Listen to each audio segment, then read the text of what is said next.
Wer schon einmal in ein fernes Land gereist ist, der kennt diese Situation. Vor der Einreise steht man an der Passkontrolle.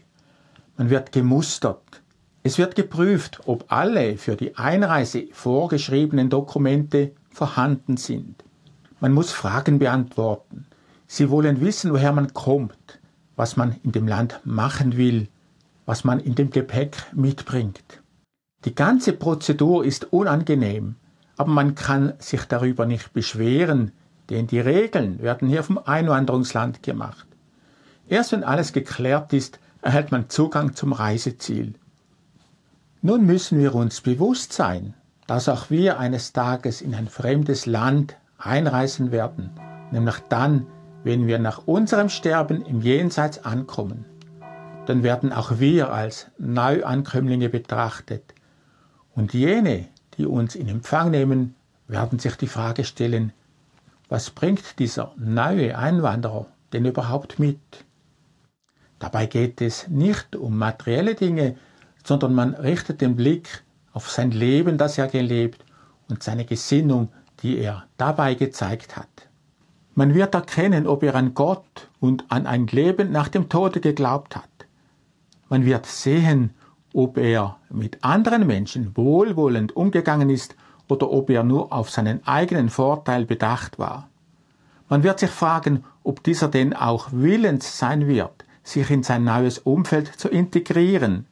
Denn auch im Jenseits, so erfährt man aus medialen Berichten, gibt es eine soziale Ordnung und eine Gemeinschaft, in die man sich einfügen muss.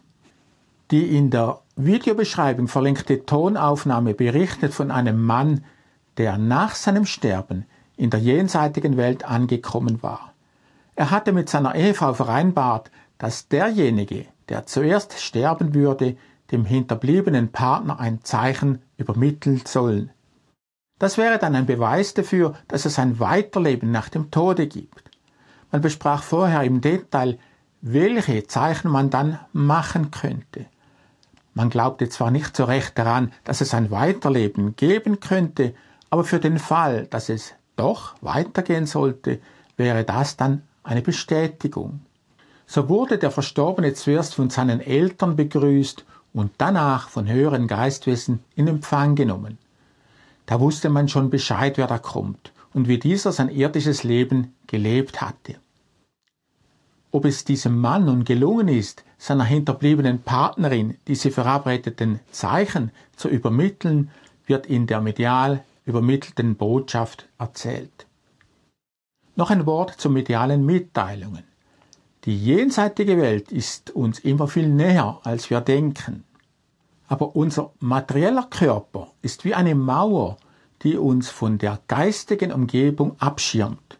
Und unsere irdischen Sinne sind auch nur auf die materielle Umwelt ausgerichtet. Aber manchmal gibt es doch kleine Lücken, durch die wir einen Blick in die geistige Wirklichkeit werfen können. Und es gibt auch Menschen mit einer besonderen medialen Begabung, die eine Verbindung zur jenseitigen Welt ermöglichen.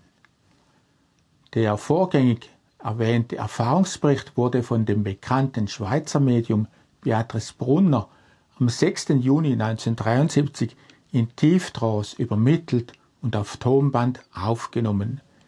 Diese Aufnahme ist in der Videobeschreibung verlinkt und kann dort angehört oder nachgelesen werden.